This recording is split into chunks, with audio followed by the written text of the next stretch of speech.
Qanlı dava, 9-cu sinif şagirdi bıçaqlandı.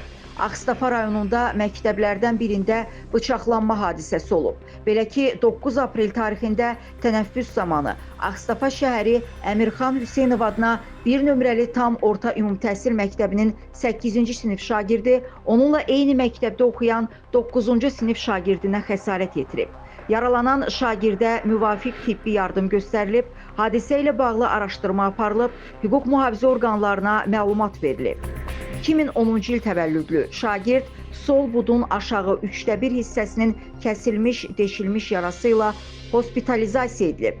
Təbibdən reportun sorğusuna cavab olaraq bildirilib ki, Ağstafada bıçaqlanan məktəbli artıq xəstəxanadan evə buraxılıb.